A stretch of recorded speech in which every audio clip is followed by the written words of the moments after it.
ne sais pas. D'accord, merci. Non. Oui.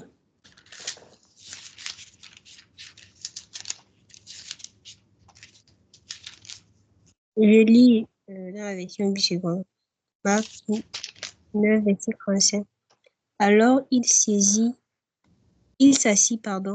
appela les 12 et leur dit, si quelqu'un veut être le premier, il sera le dernier de tous et le serviteur de tous.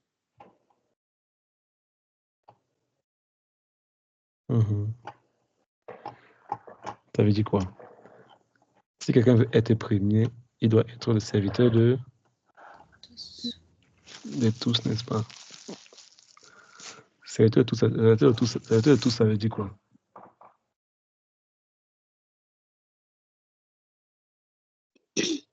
Au service de tout le monde. Au service de tout le monde. Ça veut dire que le Seigneur nous dit là que si quelqu'un veut être premier, si quelqu'un veut prendre la première place, si quelqu'un veut être bon, pas qu'il veut être à la première place, si quelqu'un veut être utile, voilà. Ça, c'est ça le vrai mot. Pas être premier forcément, parce que Dieu a dit, nous sommes la tête et non la queue. Nous sommes ses enfants. Et Dieu dit que si tu veux vraiment être à son service, tu veux vraiment être un enfant de Dieu, tu dois faire comment? Tu dois servir les autres. Tu dois servir les hommes. Rappelez-vous, on est toujours à l'introduction. On est toujours à l'introduction. Nous sommes toujours en train d'introduire les bases, tout ce qu'on est en train de faire avec l'introduction. Plus tard, on aura du conséquent par rapport à ça. On dit que si tu veux être premier, pas premier, mais si tu veux vraiment être au service de Dieu, tu dois servir les hommes. Ça veut dire quoi? Rappelez-vous le coup qu'on a vu dernièrement, qu'avant que Dieu ne t'envoie sur la terre, quand on en a vu, il a mis des limites à tes jours, n'est-ce pas? Eliane? À moi, à chacun d'entre nous, il a mis des limites à nos jours. Il t'a envoyé sur cette terre avec un plan, avec un plan bien précis. J'avais écouté un musicien qui avait dit, un enfant de Dieu, un chrétien, qui disait qu'il y a personne qui vient sur cette terre qui n'a pas de plan. Ça veut dire qu'il disait, comme l'avion, il disait, comme il n'y a aucun avion qui décolle sans savoir où il va atterrir. On s'en prend. On s'en prend. Avant que l'avion ne décolle, elle sait où elle va atterrir. Je quitte ici pour arriver là, pour atterrir à tel endroit. L'avion a sa destination, elle a le chemin qu'il va suivre. Jusqu'à ce que on l'a demandé le décollage. Est-ce qu'il peut décoller? On est d'accord, prendre la route. Après, il décolle. Il dit, ainsi, il n'y a personne qui est venu sur cette terre sans un plan. Tu as un départ, tu as une destination qui était bien précise, qui était appréciée. Maintenant, est-ce que c'est tous les avions qui décollent qui atterrissent? Pardon? Est-ce que c'est tous les avions qui décollent là-bas maintenant qui atterrissent normalement, qui arrivent au point d'atterrissage? Si tout se passe bien, non, s'il n'y a pas de crash. Justement. Il y a des avions qui crashent, n'est-ce pas? Justement. Et les avions qui font des crashs, n'est-ce pas? Mais est-ce que maintenant, quand un avion fait le crash, est-ce que ça veut dire que c'était prévu faire un crash? Non, n'est-ce pas? En quittant, il savait qu'il devait atterrir à tel endroit, n'est-ce pas? Mais il n'est pas arrivé à la destination. Qu'est-ce qui s'est passé?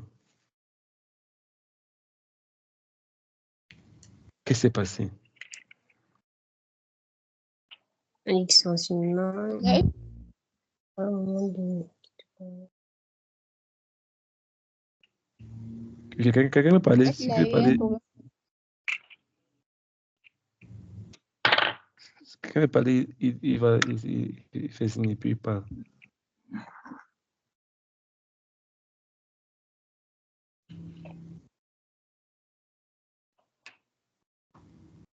Donc, il peut avoir un problème, n'est-ce pas? En route, non. Et puis, il n'atterrit pas. Soit, il a eu un souci à l'intérieur de lui, ça veut dire que une panne. Écoutez très bien, le coup d'audio est très important. Il peut avoir une panne à l'intérieur, n'est-ce pas? Oui. Un moteur qui a arrêté de fonctionner, une aile qui a eu un problème. Qu'est-ce qui se passe? Quand il est en panne, il n'arrivera pas, il va forcément cracher en route, n'est-ce pas? Ou encore, peut-être qu'il est à court de carburant.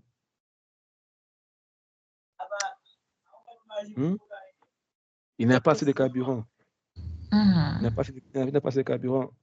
Et puis en route, boum, il va forcément cracher, n'est-ce pas? Il y a un manque de ressources. Ou encore, il peut avoir tout qui est OK, ses moteurs fonctionnent, comment dire, il a du carburant.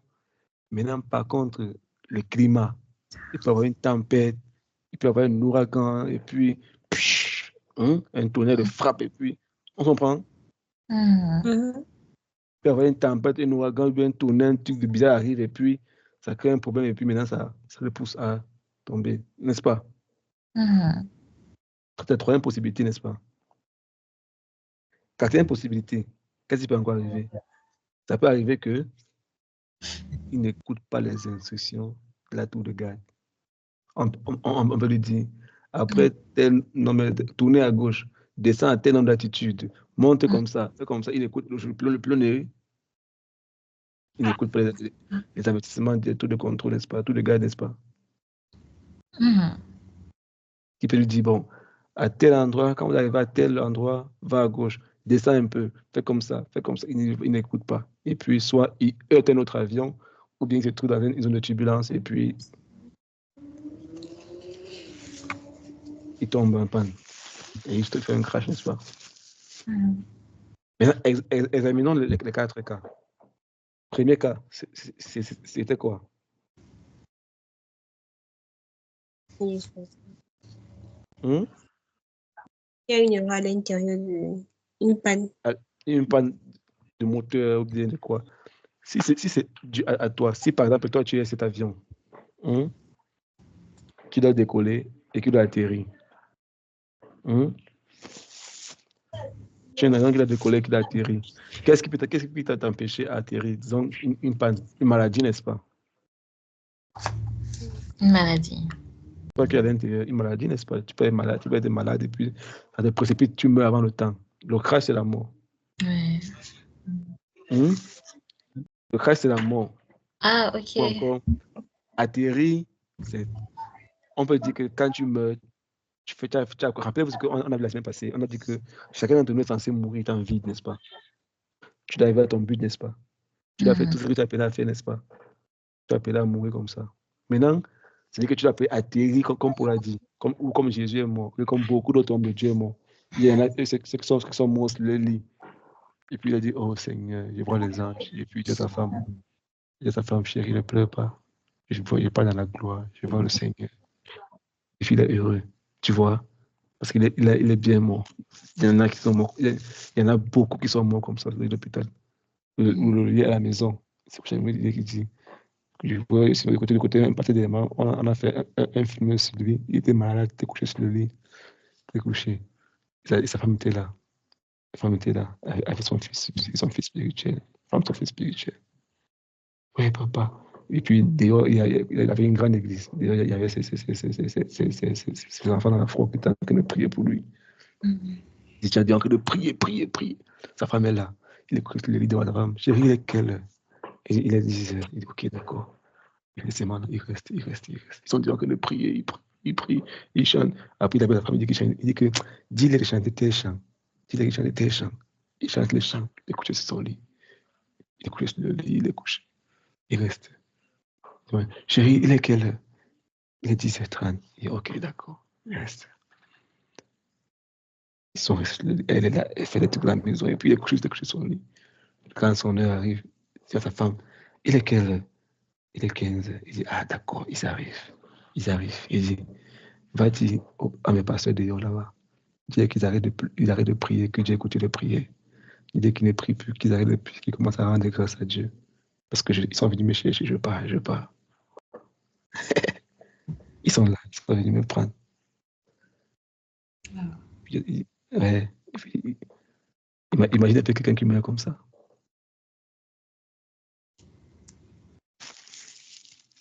Et Hélène. Elle vomit là. Et puis il dit non, je vois les anges, ils sont venus me chercher. Demande-les d'arrêter de pleurer. Ne pleurez pas pour moi, ne pleurez pas pour moi. Je suis pas dans la gloire. Il laisse le lit et puis quand on dit que quand on voyait son visage, son corps, vraiment son corps était heureux. Wow. C'est pas qui meurt bizarrement, que la personne parlait dans son corps, il souriait, son corps il était heureux dans son lit d'amour.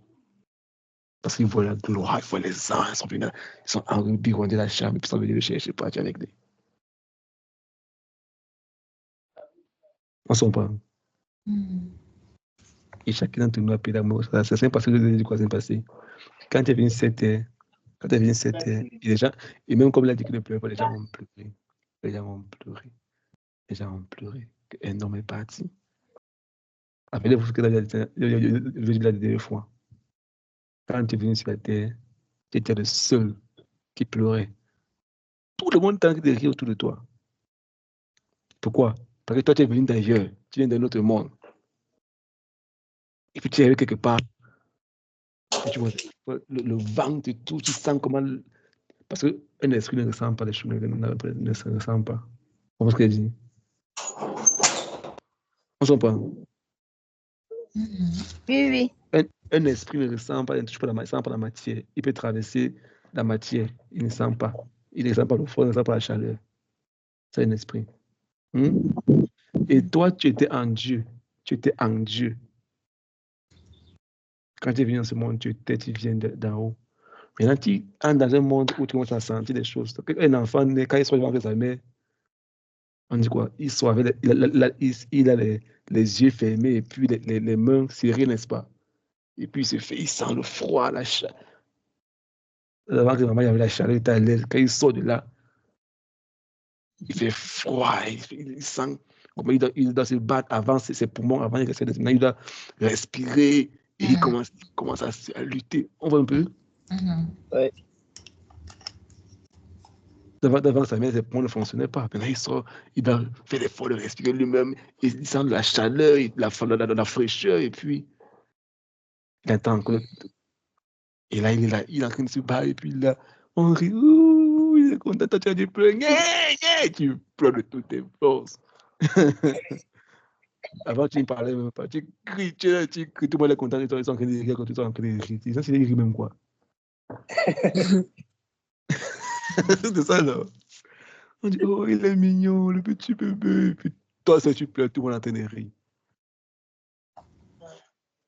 Et tu dois vivre ta vie. C'est-à-dire que quand tu vas quitter cette terre, toi, tu vas rire. Ils vont tous pleurer. On se comprend. Donc, ta vie doit impacter les gens. Ta vie doit transformer les vies des gens. Que le jour que tu vas partir, ils vont pleurer. Pas les pleurs d'hypocrisie qu'on fait là. Non. Ils vont pleurer amèrement que quelqu'un nous a quittés. Et quand tu seras là-bas en haut, tu vas les voir. Tu vas dire, j'ai fait ma part sur la terre. Tu seras heureux. Tu vas sourire. Tu vas dire, non. J'ai accompli ma mission. Tu vas passer le bâton à quelqu'un d'autre. Tu continues la course. On se comprend? Oui. Donc, on revient à notre exemple sur l'avion. Mais vers une question. Oui. Tu as dit qu'on doit vivre notre vie en impactant les autres. Est-ce que lorsqu'on va mourir, on meurt heureux? C'est ça. Bon, maintenant, alors, si c'est que tu n'as pas eu assez de temps pour pouvoir faire cela, déjà impacter tes proches positivement et que la mort te prend subitement, bon, brusquement en fait. un peu comme un accident. Bon, bref, brusquement, peu importe après. Et que ça n'a pas eu autant d'impact. Bon, oui, impacter les autres positionnements. Bon, tu n'as pas vraiment fait ta part comme toi tu voulais le faire. Mais là, tu ne vas pas mourir heureux, ou bien? Justement, c'est ça qu'on veut parler tout à l'heure. C'est ça qu'on veut décortiquer là maintenant. On ne voit pourquoi le don est important. Mais rappelez-vous, on est encore à l'introduction. Rien n'est encore très, très... Bon, c'est sérieux, mais on n'a pas encore en profondeur. Parce que tout ce qu'on fait dans ce module-là, jusqu'à ce qu'on va finir, on n'est qu'à l'introduction. C'est l'année prochaine on va entrer dans les choses en profondeur. On s'entend? Voilà. Donc, on revient à notre exemple de l'avion. Ça veut dire quoi maintenant? Que ton décollage, c'est quoi? C'est ta naissance, n'est-ce pas? Et ton atterrissage, c'est quoi? C'est la mort. Celui qui a atterri bien, c'est qu'il a fini sa course. Celui qui a craché en route n'a pas fini sa course. Il n'est pas arrivé, il fallait qu'il arrive. Mais, toujours est-il qu'aucun avion ne décolle sans savoir où il va atterrir. Donc, c'est à être tracé. Dieu a un plan pour toi. On a vu ça la semaine passée, n'est-ce pas? On a vu, n'est-ce pas? Que Dieu a un plan pour toi. Dieu a un plan pour moi. C'est écrit, c'est établi, c'est net, c'est propre. Que Dieu a un plan pour toi. Dieu a un plan pour moi. C'est établi, c'est clair, c'est net.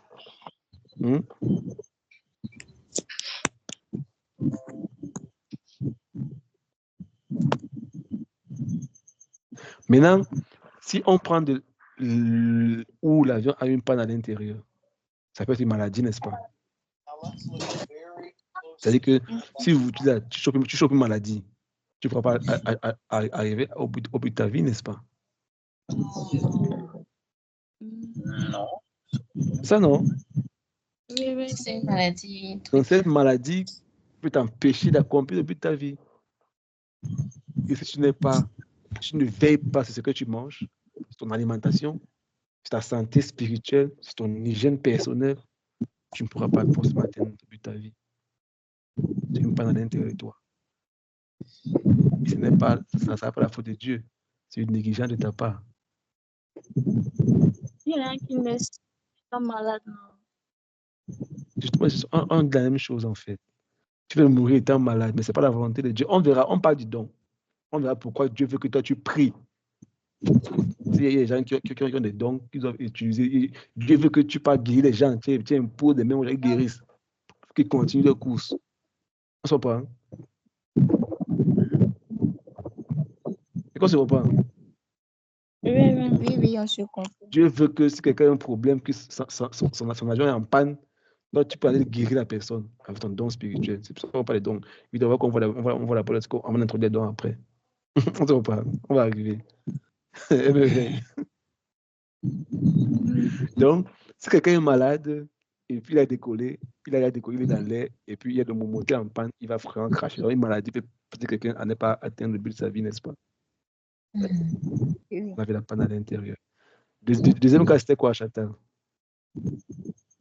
Deuxième cas, c'était manque d'essence. Manque d'essence, n'est-ce pas? Ça peut être lié à quoi? Si on voit à notre niveau, nous, qu'est-ce qui peut être manque d'essence?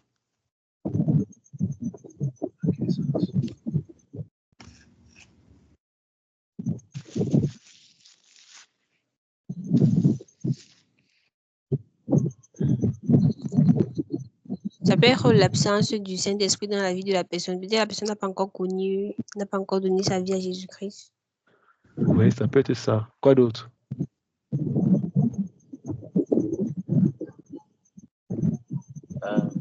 Être à l'écoute de la parole de Dieu.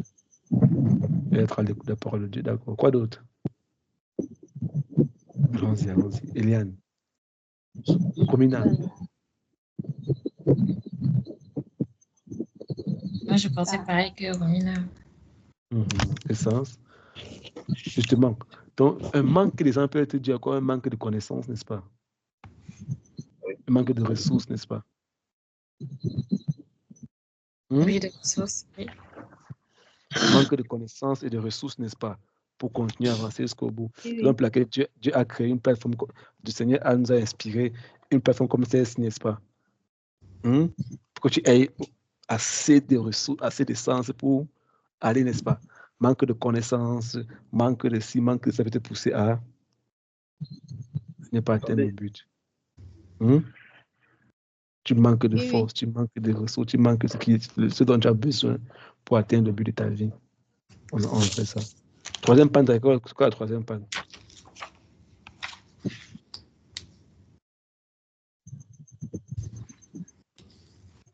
Le troisième point, c'est ne pas suivre les instructions. Non, ça c'est le quatrième point. Extérieur alors. On a parlé d'une tempête, n'est-ce pas? Oui. On a parlé d'une tempête, n'est-ce pas? On a parlé d'une tempête. On a parlé de peut-être il y a une tempête et puis le bleu n'arrive pas à voir, il n'est pas compte tout ce qui se passe, un vent, le pauvre épu, ça le désastre et puis ça détruit un vent, un tonnerre, bien un éclair, grille le truc. Tu vois, on voit un peu. Ça peut qu'il y a quoi?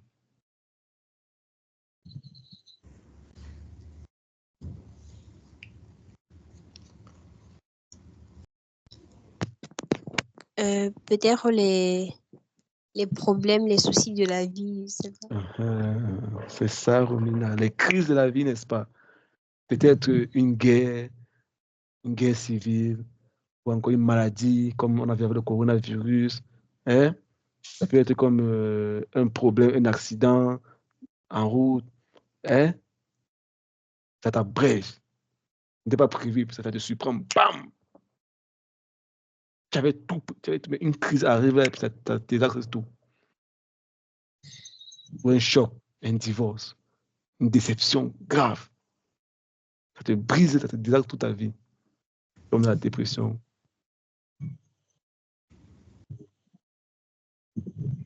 On verra ça. Le troisième point, n'est-ce pas? Un quatrième point, c'est quoi? Non, respect des instructions. On n'écoute pas les instructions de la tour de garde, n'est-ce pas? On m'a dit monte et descends ici. C'est quelqu'un qui connaît ce qu'il faut faire, il ne fait pas. C'est quelqu'un qui est négligent. C'est ça, non? C'est ça. Oui. Celui qui est négligent, il sait que je ne dois pas faire ça, je dois faire ça, je dois faire ça, il ne fait pas. Maintenant, le Saint-Esprit, maintenant, qui a tout, il peut te dire que ne pas prendre tes routes. Tu dis que mais c'est la route, moi je peux passer, passe. Tu vois, tes gars, quand il t'écrit, ne répond plus. C'est que est humain, c'est pas la vie. Lui, qui sait? Peut-être qu'il peut gagner au Seigneur Jésus. Le continuer à causer avec lui. Tu vois la fille, n'est-ce pas? Il faut l'éviter. Il y a quoi de mal? On ne fait rien de mal. On court seulement, on parle seulement. On parle seulement, non? Et aujourd'hui, on parle seulement. C'est comment ça va. Ou encore, tu vois tes trucs, n'est-ce pas?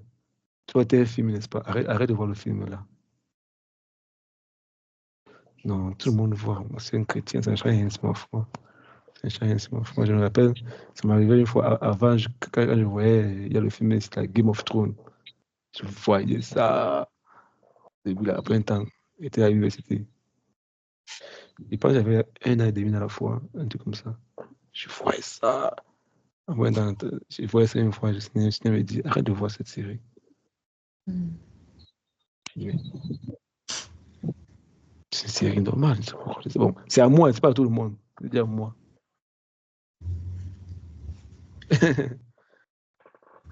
Après de voir, c'était parce que moi, je sortais fraîchement de publicité, dans la masturbation et tout ça. Il y avait tellement de scènes pornographiques, on appelle ça comme ça. Les scènes érotiques dans le film. Oui.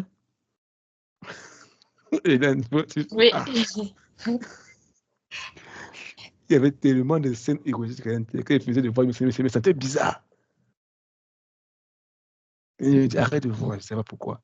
Puis bon, j'ai fait un peu, j'aimais bien la série, mais Ça remontait dans mon cœur, tant que je voyais, j'ai compris pourquoi, après avoir vu, là, quand il finit 3 épisodes, ça devient bizarre. Tu vas avoir des choses que tu es censé voir. Et du coup, tu te sens mal. On se comprend un peu. Donc, si tu ne laisses pas te guider, tu vas faussement. Parce qu'il connaît. Quand il te dit que descend, quand il te dit que descend à 3 mètres d'altitude, c'est pas parce qu'il veut te déranger. Il sait qu'il y a un agent qui est en train de venir, il y a un truc qui est devant, qui est à tel endroit, et toi, tu dois descendre. Souvent, ils vont appeler. Attends, descendez à tel endroit, virez à gauche. Il insiste. Parce que lui, il voit que toi, tu ne vois pas. Toi, tu es le pilote est là, il va devant lui, il va penser, il voit que le bout s'en est, n'est-ce pas? Mais tous les gars, ils scannent, ils voient tous les avions qui sont dans l'air, comme le Saint-Esprit. Ils voient présent, futur, avenir, ils sont là, ils voient tout devant eux. Ils sont tous les écrans là, ils sont en train de voir, ils calculent, ils sont en train de comprendre. Ils font, ok, non, t'es en danger. On t'appelle. Arrête de faire comme ça, tu dis que il n'y a rien, je gère. Toi, tu ne vois pas. Mais lui, il voit devant lui là-bas. Et puis, tu dans les salles, il a été compliqué, n'est-ce pas? Est-ce qu'on se comprend? Oui, bien. Voilà. Maintenant, parlons du don maintenant. À quoi c'est le don? À quoi le don est important? Quand on dit que le Saint-Esprit veut utiliser les dons qu'il a mis en toi pour les autres, ça veut dire que tout ce que l'Esprit de Dieu va faire au travers de toi, c'est jamais pour toi. Rappelez-vous, on a dit qu'il y aura 2 tribunaux. C'est quel tribunal? Qui Merveille. Merveille. C'est quoi les 2 tribunaux?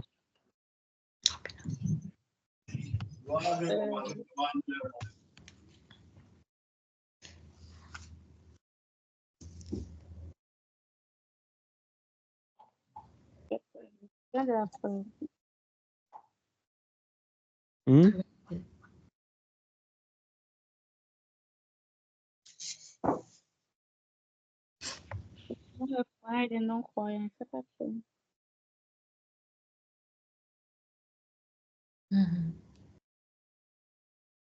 Pardon?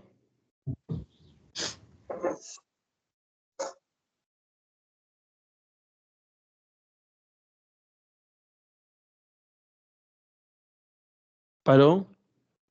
Je sais pas. Et merveille. Yann, est-ce que Yann est là? Yann, tu nous écoutes? Dis-moi un instant, je vais brancher mon ordinateur.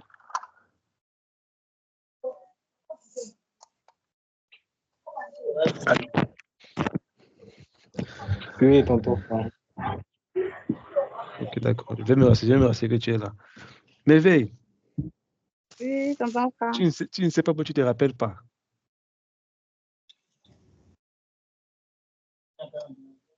En tout cas, on avait dit qu'il y a 2 tribunaux. Vas-y, Hélène, aide Merveille, s'il te plaît. Merveille a donné la réponse tout à l'heure. Je sais pas pourquoi elle s'est retraitée. Bon, Oui. c'est pas des croyants et des non-croyants. Justement, Merveille. Mais il faut expliquer maintenant. Toi, tu suis une formation, bébé. Tu es dans une école. Tu ne vas pas donner une réponse comme les gens donnent une réponse vulgairement, comme ça, non. Tu dois expliquer comme ce que tu as reçu, Merveille. Ok. Hélène, tu peux l'aider, s'il te plaît. Vas-y, tu connais, tu parles. Oui, c'est que bon, le tribunal des croyants, ceux-là qui ont cru à la parole et qui reçoivent une récompense à la fin. Et maintenant, l'autre jugement des non-croyants, ceux qui n'ont pas accepté Jésus dans leur vie.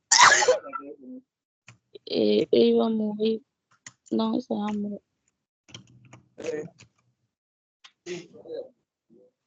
D'accord. Hélène, tu peux ajouter à ce que m'avait expliqué tout à l'heure.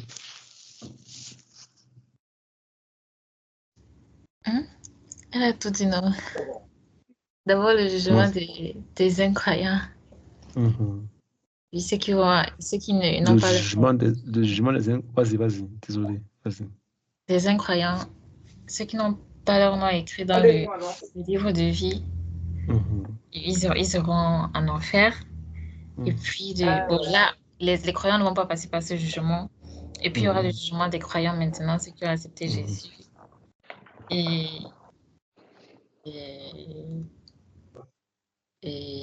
chacun aura sa récompense en fonction de ses œuvres, en fonction de comment il a laissé le Saint-Esprit le guider. C'est ça, en fait. C'est ça. C'est le mot là que je voulais la faire. Parce que nous, les chrétiens, on va passer dans le tribunal de Christ. À quel niveau on a laissé l'Esprit de Dieu se mouvoir au travers de nous?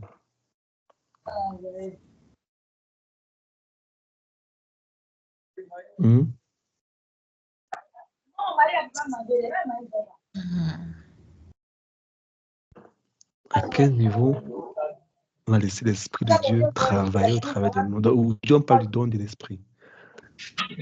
Tout ce que l'Esprit de Dieu va faire au travers de toi, c'est jamais pour toi. Par exemple, aujourd'hui, je suis en train de... Je donne ma bouche, mon temps à l'Esprit de Dieu pour vous parler, n'est-ce pas?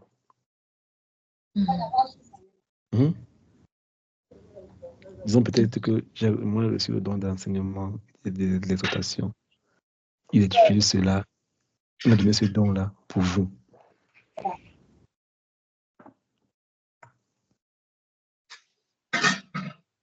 On s'en prend un peu. Oui. Maintenant, c'est vrai qu'on peut avoir plusieurs dons à la fois. C'est possible. Jésus avait tous les dons. Mais il y a des gens qui me donnent des chants. Quand il ouvre la bouche pour chanter, ça devient autre chose. Il y en a d'autres qui ont le don de guérison, n'est-ce pas? Tous, c'est les prophètes, n'est-ce pas? Oui. Il y a des gens qui ils ont le don des prophètes. Et quand tu viens les voir, tu t'expliques quelque chose, ils te donnent les réponses, ils t'expliquent ça clairement dans les détails. Mais lui-même, sa propre vie, il ne comprend pas ce qui se passe dans sa vie. C'est mieux. Donc quand toi, tu viens te poser quelque chose, il t'explique. Ça veut dire quoi?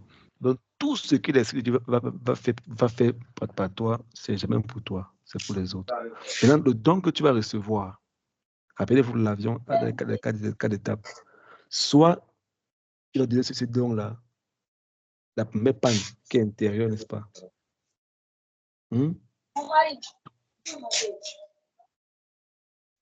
Est-ce qu'on se compte? Oui, J'aime quand vous répondez. Oui, j'en écoute.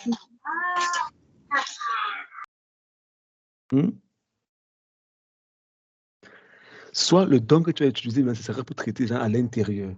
C'est-à-dire que quoi, quelqu'un est malade, tu donnes le don de guérison, tu imposes les mains. Au nom de Jésus, maladie, tu sors, il est guéri. Pourquoi? Parce que Dieu veut que la maladie n'amène pas à la mort. La maladie n'a pas à briser sa course. Il doit atterrir. Maintenant, vu qu'il est en panne, Dieu peut t'envoyer toi d'aller aider ton frère qui est en panne. Ou bien peut-être moi, ou bien Yann. Et il met en toi une capacité que tu parles guérir pour que il a pris son envol, mais qu'il ne crache pas. Dieu t'a équipé pour l'aider dans l'air. On s'en prend? Oui. Je te dis qu'il va impose des mains à telle personne. Il met en toi une grâce. Un docteur, vraiment, qui fait médecine, qui donne des grâces comme ça. Il t'utilise pour traiter les gens, pour guérir. Ou encore, tu peux avoir la grâce pour enseigner, pour exhorter des gens. C'est-à-dire que quelqu'un t'expose un problème dans son âme, quand il parle avec toi, à peine une heure de temps, c'est comme si tout est fini. La dépression, la lourdeur, ça le quitte. Et tu te donnes la peau à aider quelqu'un à continuer sa course. C'est pas pour toi. Oh, merci, homme de Dieu. Merci. Un peu comme les gens, ces gens le font aussi. Ouais, si tu veux que je t'aide, donc fais ça. Non, c'est jamais comme ça. Il le fait parce qu'il veut que quelqu'un continue sa course. C'est compris, n'est-ce pas? Oui. Ça, c'est dedans. Maintenant, quelle était la deuxième panne? Deuxième panne était celle de l'essence, n'est-ce pas? Quelqu'un qui manque de connaissances. Il ne sait pas quoi faire, il est perdu. Ou encore, il est dans une relation bizarre. Il est quelque part, il manque de force. Il ne sait pas comment en sortir. Il ne sait pas comment prendre tes directions. Il peut te donner le don d'aller voir la personne pour t'encourager, pour l'enseigner comme Seigneur qui fait aujourd'hui. Donner autant de ce qu'il a besoin pour courir sa course à ton but. Tu l'enseignes comment prier. Tu l'enseignes à trouver un travail. Tu l'enseignes comment faire X. On fait ça pour qu'il ne soit pas manqué de sens. Après, tout ce que les gens font aujourd'hui, ils courent à gauche, à droite, ils cherchent l'essence, ils cherchent un sens à leur vie. Tout c'est le sexe, tout c'est l'alcool, tout c'est la boisson. J'ai causé des mains avec plus de 2 personnes. Je causais avec une femme ressuscitément. À 38 ans, elle me parlait, puis elle pleurait comme un bébé devant moi. Elle dit, franchement, je ne sais pas. À mon âge, je ne sais pas quoi ma vie se résume. Ma vie n'a pas de sens. J'ai tout essayé. Je me suis marié avec, oui, ça n'a pas donné. Avec les Africains, ça n'a pas donné. Partir à telle partie du monde, faire le voyage, je ne sais pas, je suis perdu. Je ne sais même pas quoi faire. J'ai dit, tu ne sais pas quoi faire. La solution à côté de toi. Et c'est Jésus. Non, j'étais à l'église, j'avais des églises, mais ça ne marchait pas fort, je ne sais pas. Et puis elle pleurait comme un enfant. Elle pleurait, elle pleurait. Et les gens ont des problèmes. Quand ils démarrent avec une amie, elle m'explique qu'il y a des difficultés. Puis je dis, non, Dieu peut t'aider, ne me parle pas de Dieu, ne me parle pas de Dieu. Je dis, c'est pour ça que je vis. Dieu était où?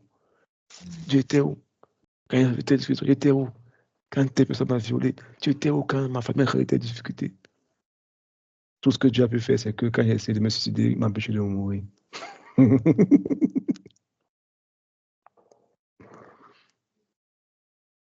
J'ai essayé de me suicider, Dieu m'a empêché de mourir. J'ai des problèmes. J'ai des challenges et des difficultés.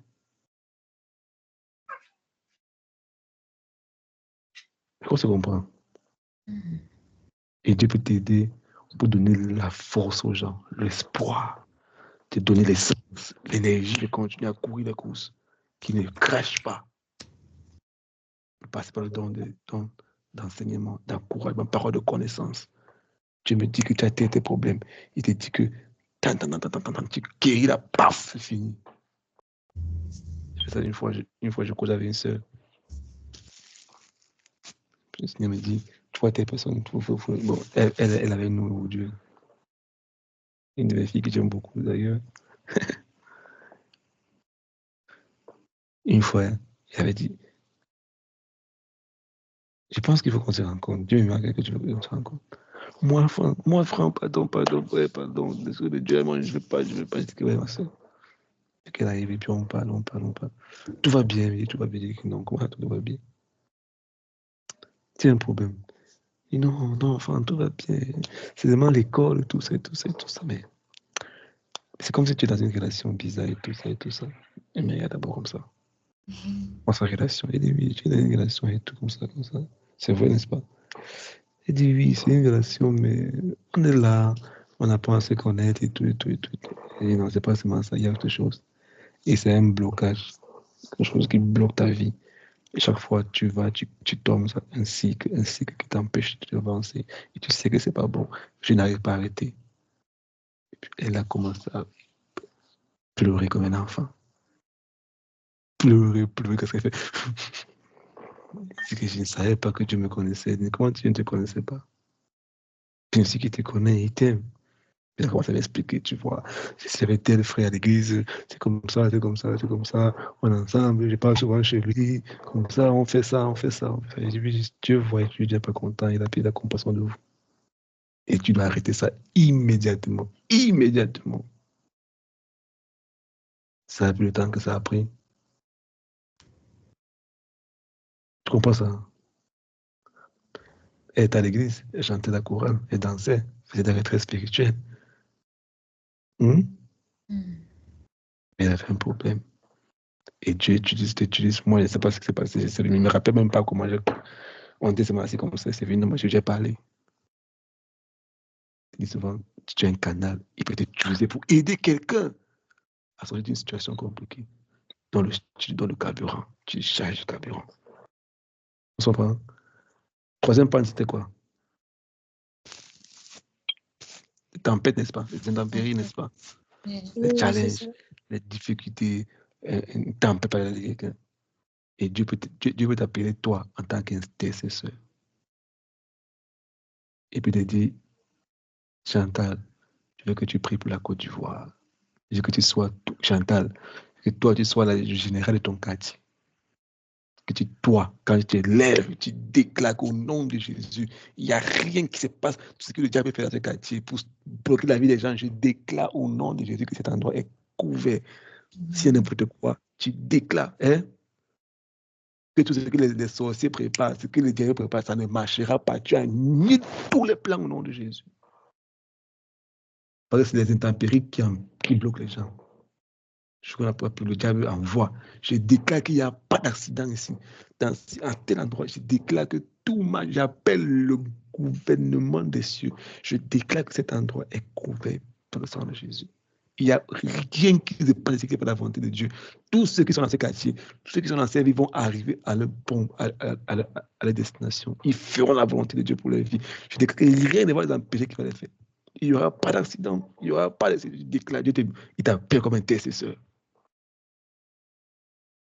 On s'en prend. Parce qu'on dit les crises, des choses qu'on ne peut pas contrôler. Mais toi, il peut t'appeler dans le don de la prière, le don de la foi. Ce n'est pas pour toi, c'est pour les gens autour de toi. On s'en prend. Dernier point. Respect des... Écoutez, n'est-ce pas? Écoutez l'esprit. Maintenant, quand on parle de l'écoute, ça veut dire que Dieu peut t'utiliser, il met un don en toi pour aller parler à quelqu'un.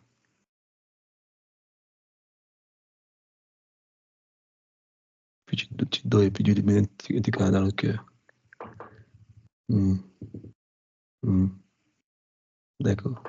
D'accord, Seigneur. Puis des fois, je ne fais pas ce témoignage-là. J'arrive au bureau le matin et puis je suis en train de prier. Seigneur, je te rends grâce et tout et tout. Puis, paf, il m'a montré une sœur que je connais très bien, très bien. Elle était presque nue. Je dis, j'ai pas compris. Puis j'ai pris, je n'ai pas compris. Plus tard dans la journée, puis c'est entré dans l'adoration et tout et tout. Elle dit, oh Seigneur. Elle vit dans l'impudicité. On s'en va. Maintenant, tu t'as montré maintenant. Il faut trouver une solution. Il faut aller l'aider. Seigneur, qu'est-ce qu'il faut faire? Comment je vais l'aider? Comment je vais l'aider? Je l'appelle, je vais recevoir. Puis quand on est à l'église, et puis je sais pas, on parle avec elle, tout va bien et tout et tout et tout. Non, je dis non, mais il y a un problème. Tu me caches, n'est-ce pas? Il y a tac. Et comment seulement, Franck, comment tu as su ça? Blablabla. Tu peux t'aider à avertir quelqu'un, n'est-ce pas? Attention où tu pars. Et le jour-là, on a prié, on a causé, on a prié.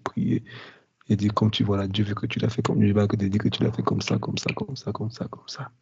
Elle est partie. Elle a pris des semaines, elle n'est pas restée ferme.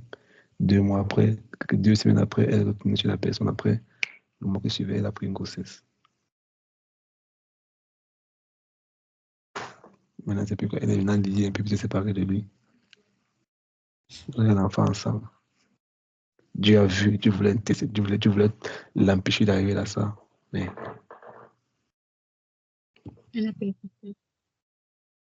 On s'en parle. Va à gauche, va à droite. Fais comme Dieu connaît, il voit tout. Attention à tel endroit.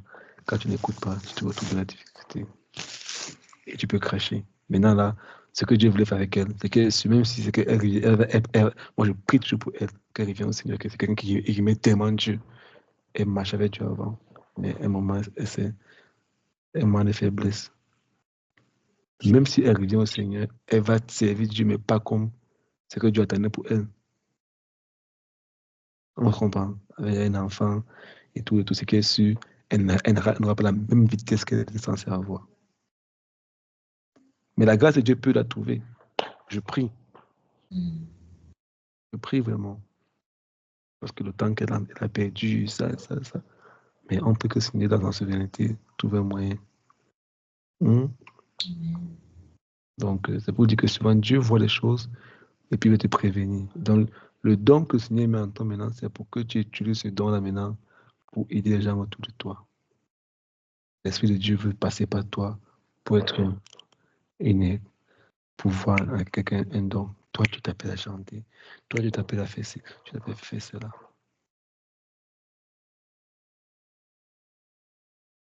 Bon, maintenant on prend les versets bibliques pour confirmer tout ça et puis on avance. Romains 12, versets 4 à 8. Romains 12, 4 à 8.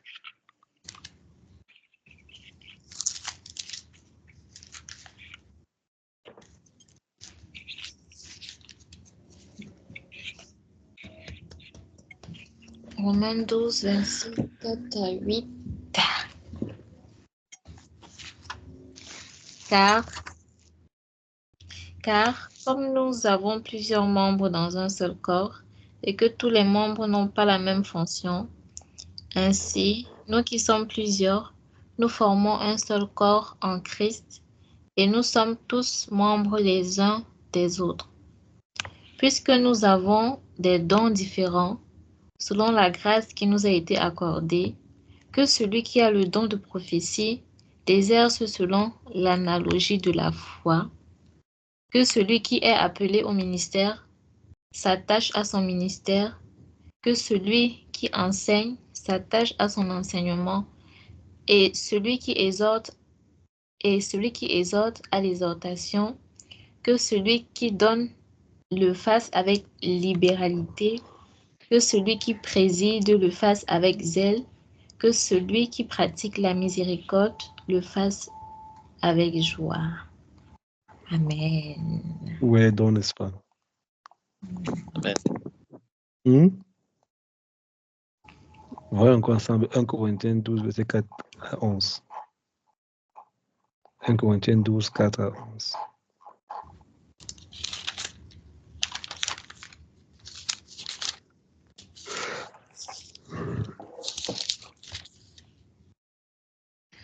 C'est facile. Non. It can be used on distant. Vas-y, Hélène. 1 Corinthiens 12, versets 4 à 11. Il y a diversité de dons, mais le même esprit.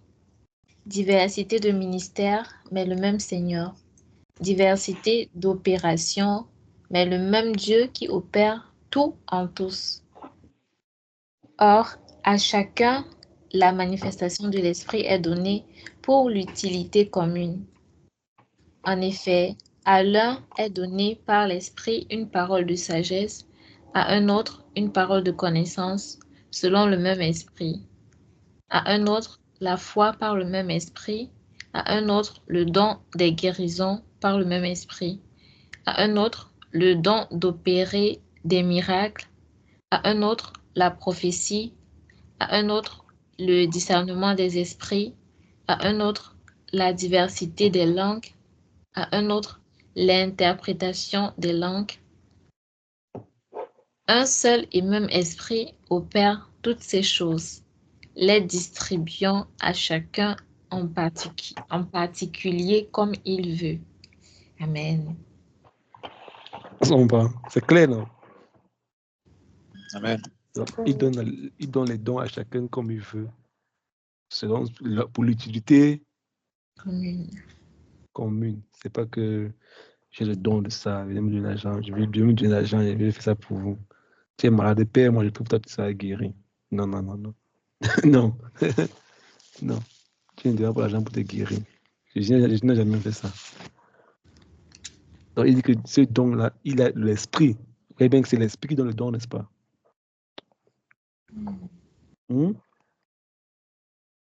À quel point le Saint-Esprit est important, n'est-ce pas? Oui. Hein?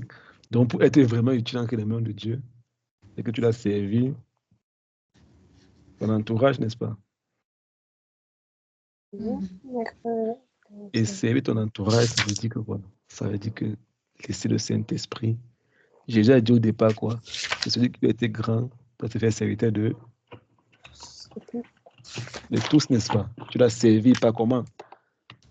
Avec ton don. Tu as le don de bien balayer, balayer l'église. Tu as le don de chanter, chante bien.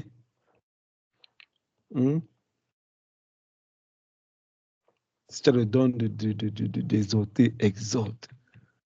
De convaincre les gens à venir à Jésus-Christ, convainc-les.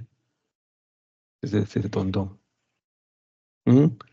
C'est jamais pour toi. C'est toujours pour les gens autour de toi.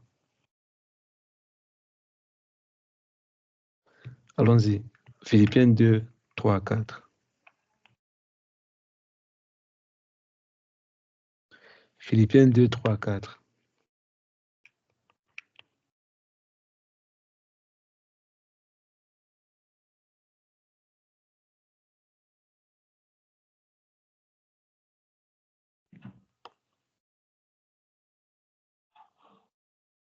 Philippiens 2, 3 à 4. Philippiens 2, 3 à 4. Ne faites rien par esprit de parti ou par vaine gloire, mais que l'humilité vous fasse regarder les autres comme étant au-dessus de vous-même. Que chacun de vous, au lieu de considérer ses propres intérêts, considère aussi ceux des autres. Amen. Maintenant, on finit avec 1 Pierre 4, versets 10 à 11.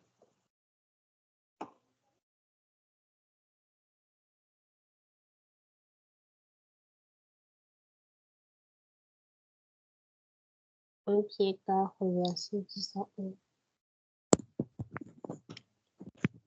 Comme de bons dispensateurs des diverses grâces de Dieu, que chacun de vous mette au service des autres le don qu'il a reçu. Si quelqu'un parle, que ce soit comme annonçant les oracles de Dieu. Si quelqu'un remplit un ministère, qu'il le remplisse selon la force que Dieu communique, afin qu'en toute chose, Dieu soit glorifié par Jésus-Christ, à qui appartiennent la gloire et la puissance au siècle des siècles. Amen. Amen. C'est clair, non? C'est clair, n'est-ce pas? Donc, qu'est-ce qu'on retient de ce point? Que le Saint-Esprit nous donne les dons pour les autres gens, n'est-ce pas? Ça veut dire que le but, c'est qu'à la fin de cette école, tu peux savoir quel est ton don, ce que toi, tu appelles à faire. Et que tu commences à faire ça déjà. Donc, quand on va souvent dire qu'on prend 21 jours de jeûne, je veux que les gens soient fervents. Parce qu'on va chercher Dieu pour qu'il nous dise comment on travaille utilisant que ses mains.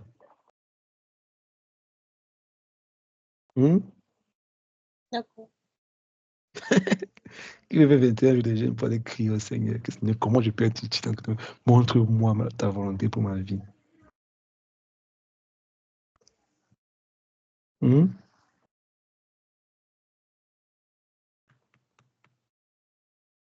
Romina. Non, il voulait juste te répondre à la question. Tu as demandé qui veut. Ah, tu es jeûné 21 jours. Ok, c'est bien, il y a un candidat. Qui d'autre est d'accord avec moi et Romina? Que moi, on peut commencer demain, moi, il n'y a pas de problème. Romina a coupé le micro. C'est toi.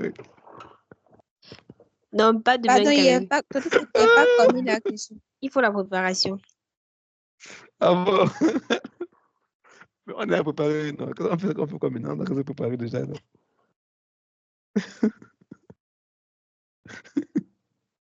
Préparation Okay, psychologique et... C'est ça, en fait, c'est ça. Il faut comprendre que maintenant, tu es dans la militaire. C'est Saint-Esprit te dit que, Romina, demain, comment 21 de jeûne? Donc, vous comprenez pourquoi je vous dis tantôt que écouter la voix de l'esprit, c'est un mélange qu'il faut une préparation, n'est-ce pas? Parce qu'on commence à dire, on va faire des cours pour écouter Dieu. Ça sera difficile parce que Dieu parle aux gens qui sont prêts à obéir. Pour cela, il y a beaucoup de cours qui va venir avant, une préparation. Et Romina, que quand Dieu va te dire, c'est stop, tu es prêt une fois à te lancer.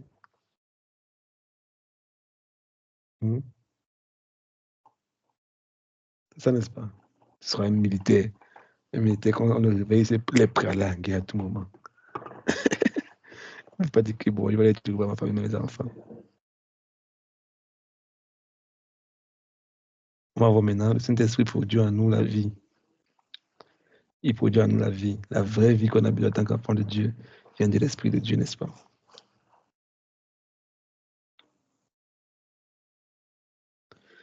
Donc, ça, c'est les 8 points. C'est le point qu'on a encore le Saint-Esprit. On va continuer avec le Saint-Esprit dans sa personne et les dons dans l'année prochaine ou encore l'année prochaine. On a fini le Saint-Esprit. On a fini la personne de Saint-Esprit. On va attaquer la troisième partie, le troisième gros bloc. On a vu le premier gros bloc, n'est-ce pas? C'était quoi? C'était l'introduction. On a vu l'homme, n'est-ce pas? On a vu le péché, on a vu l'homme, la chute et tout ça. Maintenant, on a attaqué le Saint-Esprit. À partir de la semaine prochaine, on va entrer dans la troisième partie qui est renoncement. Qui est comme moi excité à comprendre qu'est-ce que le renoncement, qu'est-ce que ça veut dire porter sa croix. Ça veut dire quoi? Renoncer à soi-même et prendre sa croix. À partir de la semaine prochaine, on va essayer de comprendre ça. On a fini avec le Saint-Esprit. On est en train de poser les fondements. J'ai déjà dit que si celui qui ne renonce pas à lui-même n'est pas prêt à être mon disciple, il n'a pas commencé. Le chemin commence quand tu as commencé à renoncer à toi-même. Il dit que tu n'es pas prêt à être mon disciple si tu n'as pas renoncé à toi-même. Donc, il faut renoncer à toi-même. On a commencé le parcours du disciple là. Tout ce qu'on a vu avant, c'était la préparation. Maintenant, on a déjà à prendre la nourriture un peu. On te du lait. On va apprendre maintenant à bouillir, puis tu avais du pain de béni. Le renoncement. Jusqu'à là, tout va bien, n'est-ce pas? Jusqu'à là, tout est clair, non? Hélène, Fimeux, Tata Ariel, Merveille, Chantal. Jusqu'à là, tout est clair, n'est-ce pas? Donc, ce que je veux que tu retiens ce soir, c'est que, comme l'avion qui décolle, il faut être vigilant. Il faut prendre soin de ta santé. Ce que tu manges, veille ce que tu manges. Veille ce que tu vois. Ta santé émotionnelle, ta santé spirituelle. Veille tes relations pour que ton avion n'a pas craché. On s'entend. Veille sur toi. À l'intérieur de toi. Ce que tu écoutes, ce que tu vois à la télévision, ce que les gens parlent autour de toi, veille ça. Parce que ça, le but du diable, c'est que ton avion doit cracher. Tu n'as pas arrivé au but. Deuxième point, c'était quoi? Le carburant, oui. Le carburant, n'est-ce pas? Lis la parole de Dieu. Connaître ton moment d'enseignement comme ça. Écoute les enseignements, pose des questions. Nourris-toi tout le temps. Prie, nourris-toi. Sinon, tu vas tomber à coup de carburant. Tu vas cracher. Troisième point, c'est les turbulences autour de toi. Donc, disons que la nourriture, la parole de Dieu, les enseignements, les temps comme ça qu'on passe ensemble, les exhortations, l'enseignement, nourris-toi. Troisième point, maintenant, c'est la prière, les exhortations pour que les crises ne te surprennent pas. Dégage ton atmosphère spirituelle tout le temps. Prie. Ta famille, pour tes enfants, pour tes frères, tes soeurs, tes amis. Dégage ton atmosphère spirituelle. Pour que les intempéries, n'est-ce pas, comme les tonnerres, les tornades, tout ça, ne t'empêchent pas, ne te poussent pas à cracher. Et le dernier point, c'était quoi?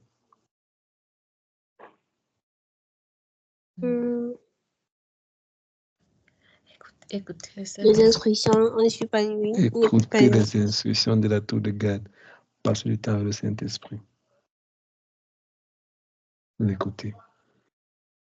Quand tu as réuni tous ces 4 points-là, tu peux être sûr que tu vas arriver jusqu'au bout. Et tu vas dire comme Jésus, je te vois, je me vois chacun d'entre nous. Le jour qu'on quitte la terre, ils sont là pour nous chercher. Il vient et puis nous porte, il nous amène dans la gloire.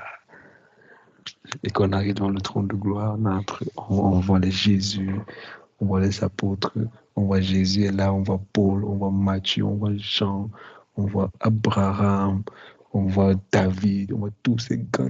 On dit que oui, les gars, chacun a fait ça, on est content de se voir. Les gars, mais à ton époque, c'était comment? Nous, à notre époque, on avait YouTube, on avait des trucs, ça, mais vous n'avez pas ça. Et puis après, Moïse dit que mon gars, tu ne me connais pas, ce que j'ai fait chez Abraham, mais tu connais ce que j'ai fait chez Pharaon, hein. On a marché sur le soleil ardent. Vous avez les avions, vous avez les télévisions, vous avez les voitures, vous avez des mondes, vous avez toutes les technologies. Non, on n'a pas ça. Vous causez comme ça, vous causez. Hein? Et tu dis, comment vous avez la vie là? Et puis tu vois, Abraham va te dire que tu vois le pot de ta vie. Moi, je t'avais vu quand tu fais on te voyait avec caméra HD. Et quand j'ai envoyé tout ce que vous faisiez sur la terre. Il faut les commentaires comme ça, dans la gloire de le Seigneur, dans la gloire de le Seigneur, dans la gloire de le Seigneur. Et puis nous tous, on est là avec Jésus, on adore. Par sans lui, on ne prend pas, on ne serait pas ici. On avait le Seigneur, on est à ses pieds, puis on lui dit merci Seigneur. Moi, ce jour, quand je vais le voir, je le tombe à ses pieds, je le sèche, je dis, oh mon Seigneur. Je connais ce qu'il a fait dans ma vie. Je connais où il m'a pris. Si je ne l'ai pas rencontré, je connais. Je ne sais pas où le serait si je ne l'ai pas rencontré. Je ne sais vraiment pas. Donc, on va s'arrêter ici pour ce soir. On va s'arrêter pour ce soir ici. C'est parce que quelqu'un a une question. La semaine prochaine, on va voir le renoncement. On va voir comment le développement progressif d'un enfant de Dieu. On va les points. On va essayer d'expliquer, on va voir où tu es. On va voir où tu es maintenant, ta position maintenant. Et que le pourcentage que Dieu a sur ta vie et toi. On va voir comment ça grandit, où Dieu veut que tu sois, comment tu as le processus. Rappelez-vous, au début, on a eu un schéma de la croissance spirituelle, n'est-ce pas? Vous vous rappelez, n'est-ce pas? Bon, je vais ramener ça la semaine prochaine. On a vu le schéma de la croissance spirituelle, cette courbe-là, cette pente-là. On va voir ça. C'est ce qu'on va la semaine prochaine. Le renoncement soi-même, comment tu vas quitter tes propres pensées et les pensées mélangées et les pensées Dieu, moi, et puis Dieu prend beaucoup de contrôle. Peut-être devienne totalement Dieu, où tu deviens libre de toi-même. Où tu deviens libre de toi-même. Où tu deviens libre quand tu t'évades du monde et puis tu es ce moment, tu es seulement 100% Dieu. 100% Dieu. C'est vrai qu'on ne va pas parler de tout, on ne va pas entrer en profondeur. Rappelez-vous, il te dit que le travail, c'est vous qui le faites. C'est toi avec le Saint-Esprit. Tout ce qu'on fait ici, ce n'est qu'on donne des orientations. Quand tu prends ça maintenant, n'écoute pas seulement, tu dis oui, je connais ça, je comprends ça maintenant, non. Va dans le secret, crie à Dieu. Moi, ce que je faisais, quand je finissais mes cours, comme enseigner, j'ai rentré, puis je dis, Seigneur, je vais vivre ce qu'on m'a enseigné. Seigneur, je veux connaître. Et plus ton cœur bat pour Dieu, tu seras totalement tout en feu et tu auras toujours les idées. Et rappelez-vous, le but de Dieu, c'est que d'ici 2 ans, toi, tu sois capable d'être assis comme moi, je suis assis ici, et dire aux gens de leur montrer le chemin. Il n'y a rien qui pourrait être beau. Le Seigneur pourra aimer. Ou bien, puis aussi, moi, j'ai le sacrifice que j'ai encore payé, chacun d'entre nous donne. Pour être là, que Yann aussi donne pour être là. C'est pas facile. On va aller faire autre chose. Mais on dit que non, vous êtes important. Vous comptez pour Dieu. Vous comptez pour nous, par ricochet. On veut qu'ensemble, on soit cette armée-là qui travaille dur avec les gens qui au Seigneur. Et Dieu a besoin de toi, il a besoin de moi. Comme un grand frère disait souvent, on vient au secours de l'Éternel. Dieu est en train de son cœur bat pour, comme moi, avant, je n'étais pas sauvé. Il voulait me gagner. Il m'a gagné aujourd'hui. Mais s'il voulait seulement me gagner, que pas toi aussi, c'était que le jour que je devais le Seigneur, je devais mourir. Mais il dit non. Je veux que par toi, les gens soient sauvés aussi, n'est-ce pas? C'est pour ça que je voulais un super mort. Si vous voulez qu'il parte aussi, c'est que je veux que le Seigneur Jésus qui est dans la vie, et puis allez, bam, me couche, je vais meurt. Ah, je suis sauvé. Il m'a gardé, c'est pourquoi, parce qu'il veut qu'au travers de moi, les gens soient sauvés. Et il te garde encore en vie. Malgré les risques que tu peux tomber, les risques que tu peux abandonner la foi, les risques qu'il a dit non, il te garde, c'est parce qu'il veut t'utiliser pour gagner des gens à toi, pour gagner des autres à lui. Tu es sauvé, c'est bien, mais pourquoi? Pour être affermi, mais pourquoi? Parce qu'il veut t'utiliser pour sauver les gens aussi autour de toi. Donc il a besoin de toi. Au début de ma foi chrétienne, je me rappelle, les 3 premiers mois, quand je priais, c'était tellement intense. Ça venait de ma foi, j'ai besoin de vous. J'ai compris que non, que Dieu a plus besoin de nous qu'on en a besoin de lui. Il y a très peu de chrétiens qui comprennent le battement du cœur de Dieu, le fardeau du cœur de Dieu, comment le cœur de Dieu sait. Son cœur n'est pas l'église. Non, c'est hors de l'église. Il y a des gens qui ont des problèmes et Dieu veut les atteindre, mais rappelez-vous, Dieu ne peut rien faire sur la terre sans les hommes. Il est passé par un homme pour faire quelque chose. On se comprend.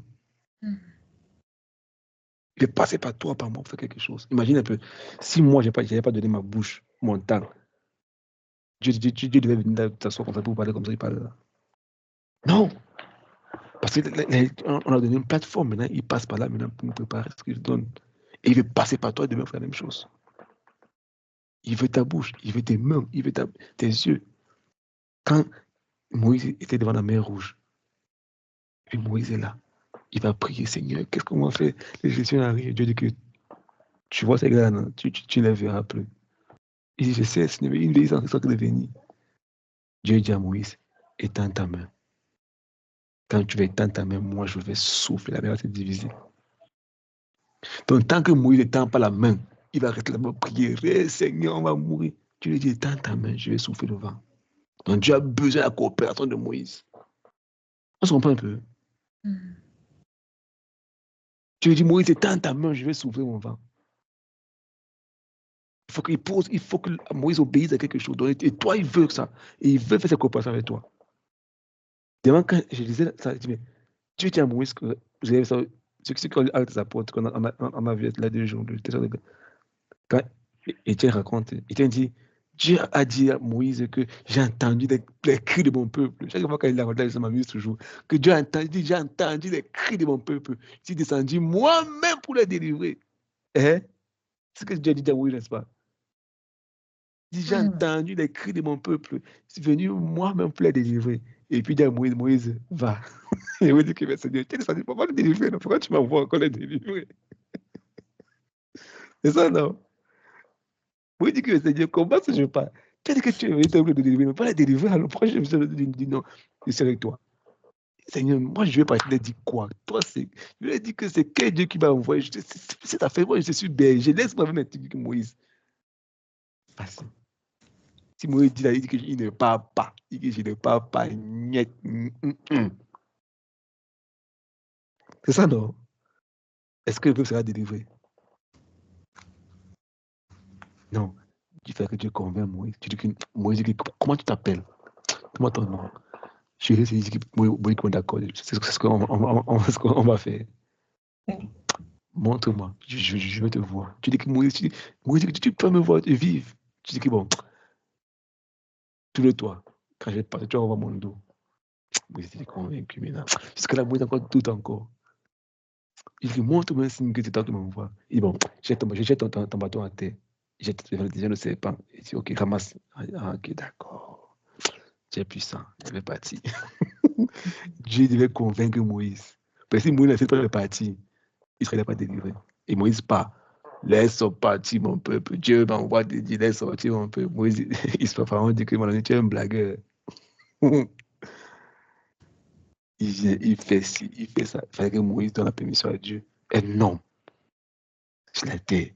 Tu dois travailler avec Dieu pour voir des choses magnifiques rencontrer. Et Dieu veut passer par toi et par moi pour rencontrer les problèmes, pour trouver les solutions aux difficultés qui sont autour de nous. Il a besoin de toi. Il a besoin de moi. Ensemble, on a formé cette équipe-là. Ne dis pas que je ne connais rien, je n'ai plus rien. Non, non, Dieu a besoin de toi. Si tu es ici avec nous, c'est parce qu'il a besoin de toi. Ne néglige pas Paul a dit à Timothée, ne négligez pas ta jeunesse. Dieu veut la jeunesse africaine. Rappelez-vous, je suis encore un reportage aujourd'hui que la jeunesse, l'Afrique sera le plus grand continent du monde et la plus grande population de la jeunesse mondiale en Afrique. Et Dieu a besoin de cette jeunesse qui est en train d'être dans la dérive, dans le sexe, l'alcool, ici, par là. Mais nous, on a fait la différence. Parce que si on prend la vérité, on peut gagner le monde entier. C'est la vérité que nous avons. Donc ne te néglige pas. Prends-toi au sérieux, tu verras que tu vas faire des merveilles avec ta vie. Moi, c'est les paroles que j'entendais quand j'étais au début de ma foi chrétienne. On me disait, prends-toi au sérieux, tu feras ce que tu vas faire dans ta vie. Et quand tu es sérieux avec Dieu, Dieu est sérieux avec toi. Tu entendras ce que les autres n'entendent pas. Tu verras ce que les autres ne voient pas. Tu comprends que les gens ne comprennent pas. Parce qu'il va t'enseigner, il va t'accompagner, il sera tout le temps avec toi. Et c'est sa volonté pour ta vie aussi. Tu es sur le meilleur chemin. Et ma prière, c'est que tu restes ferme jusqu'au bout. Et qu'ensemble, on soit cet ami-là qui va s'élever pour dire non. On ne contribuera pas à la débauche. On ne contribuera pas à ça. Nous, on va développer l'enfer. On va dépeupler l'enfer. On va dépeupler l'enfer. Pendant mon époque sur la terre, je ferai tout ce que je pourrais pour que les gens n'aillent pas en enfer. Je fais tout ce que je vais pour que les gens n'aillent pas en enfer. Seigneur, merci pour ce soir. Merci pour ton amour. Tu nous as parlé encore, tu nous as encouragé, tu nous as transformés. Je te recommande, mes frères et sœurs, prends le contrôle de la vie, Seigneur. Étends ta puissante main sur eux, Seigneur, et guéris-les. Père, quelqu'un qui a besoin d'encouragement, quelqu'un qui a besoin de direction, qui a besoin de redirection, je prie au nom de Jésus que cette personne soit restaurée en elle-même.